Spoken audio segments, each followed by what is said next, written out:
क्या भाई या बहन को अगर विरासत में कोई प्रॉपर्टी मिलती है तो वो अपनी उस हिस्से की प्रॉपर्टी को किसी बाहरी व्यक्ति को बेच सकते हैं? सुप्रीम कोर्ट ने ऐसे मामले में क्या जजमेंट दिया?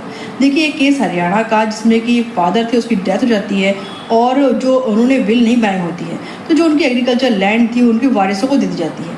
पर जो कुछ लीगल हेयर्स होते हैं, जो कुछ वारिस होते हैं उनके, वो अपनी प्रॉपर्टी, अपने हिस्से की प्रॉपर्टी को बाहर के व्यक्तियों को बेच देते हैं। और जो दूसरे लीगल हेयर्स हैं उन्होंने कोर्ट में ये क्लेम किया कि हिंदू उत्तराधिकार अधिनियम की सेक्शन 22 के अकॉर्डिंग अगर कोई प्रॉपर्टी विरासत में मिलती है तो उसको किसी बाहरी व्यक्ति को बेचने से पहले जो फर्स्ट लीगल हेयर्स होते हैं उनको खरीदे जाने का अवसर मिलना चाहिए।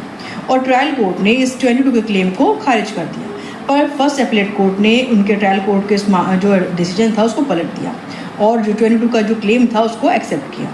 हाई कोर्ट ने भी 22 को जो क्लेम था उसको माना और सुप्रीम कोर्ट में जब मामला पहुंचा तो ऑनरेबल कोर्ट ने भी कहा कि एग्रीकल्चर लैंड भी 22 के अंतर्गत शामिल होती है। तो अगर कोई ज़मीन, मकान या फिर एग्रीकल्चर लैंड विरासत में किसी व्यक्ति को मिलता है तो वो अपने हिस्से की प्रॉपर्टी को बेचने के लिए पहले वो जो बाहर का व्यक्ति होता है उस व्यक्ति को बेचने से पहले उसे फर्स्ट लीगल हेयर्स जो होते हैं उनको पूछना होगा कि अगर वो उस प्रॉपर्टी खरीदना चाहते हैं, क्योंकि उनको खरीदने का पहला अधिकार है और उसके बाद ही वो किसी और व्यक्ति को बेच सकता है। तो 22 किसी प्रॉपर्टी को बेचने पर रोक नहीं लगाता है, जबकि वो जो फर्स्ट लीगल हेयर्स होते हैं कानून रूप से उनको पहले खरीदे जाने का जो अधिकार होता है वो दिलाता है। तो ऐसे अपडेट चैनल को सबसे पहले लाइक और शेयर कीजिए। Be aware and safe. Thank you.